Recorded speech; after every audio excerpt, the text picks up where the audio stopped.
আসসালামু আলাইকুম সুপ্রিয় দর্শক, আশা করি সবাই খুব ভালো আছেন। আজকের পর্বে আপনাদের সাথে শেয়ার করব কাস্টার্ড আইসক্রিম। যে কাস্টার্ড আইসক্রিমটি খুব বেশি মজাদার, ক্রিমি এবং ফ্লাফি, সেই রেসিপিটি আপনাদের সাথে শেয়ার করছি। তাহলে চলুন আমরা মূল রেসিপিতে চলে যাই। কাস্টার্ড আইসক্রিম তৈরি করার জন্য এখানে আমি 4 চা চামচ কাস্টার্ড পাউডার নিয়েছি।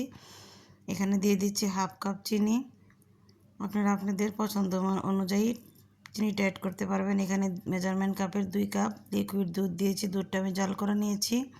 এখানে আমি অল্প একটু ফুড কালার দিয়েছি, এটা আপনারা চাইলে স্কিপ করতে পারবেন। সবগুলো মিশ্রণ ভালো করে মিশিয়ে নিচ্ছি। মিশ্রণটা ভালো করে মিশিয়ে নেওয়ার পরে চুলার জালটা অন করে দিব। চুলার জালটা অন করে দিয়েছি। এখন মিশ্রণটা অনবরত একটা হ্যান্ড উইচ দিয়ে ভালো করে নেড়ে চেড়ে ঘন করে নিব। মিশ্রণটা হ্যান্ড উইচ দিয়ে ভালো করে নেড়ে চেড়ে এরকম ক্রিমি এবং মসৃণ করে নিতে হবে। আমার মিশ্রণটা ঠান্ডা হয়ে গিয়েছে। এখন একটা আইসক্রিমের মোল্ডে ঢেলে নিচ্ছি। এটা আমি ঠান্ডা করে ডিপ ফ্রিজে 4 ঘন্টার জন্য রেখে দিব।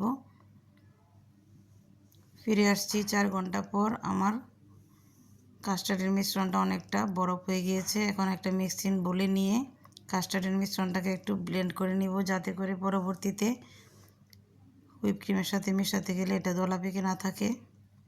কাস্টার্ডের মিশ্রণটা আমি ব্লেন্ড করে নিচ্ছি। মিশ্রণটা রেডি হয়ে গিয়েছে, এক সাইডে রেখে দিচ্ছি। এখন আরেকটা মিক্সিং বলে 1 কাপ হুইপ ক্রিম নিয়েছি। আমি এখানে ট্রপিক্যাল গোল্ড হুইপ ক্রিমটা ব্যবহার করেছি। আপনারা চাইলে যে কোনো হুইপ ক্রিমটা ব্যবহার করতে পারবেন।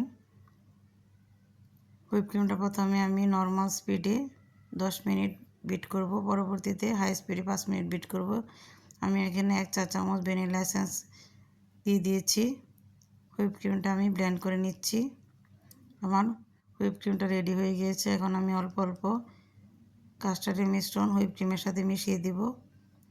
এই পর্যায়ে বেশি বিট করার প্রয়োজন নেই। হুইপ ক্রিম আর কাস্টার্ডের মিশ্রণ একসাথে মিশিয়ে নিলেই আইসক্রিমটা রেডি হয়ে যাবে।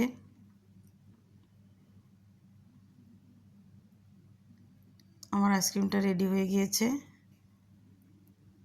এখন আমি একটা আইসক্রিমের মোল্ডে ঢেলে নিচ্ছি।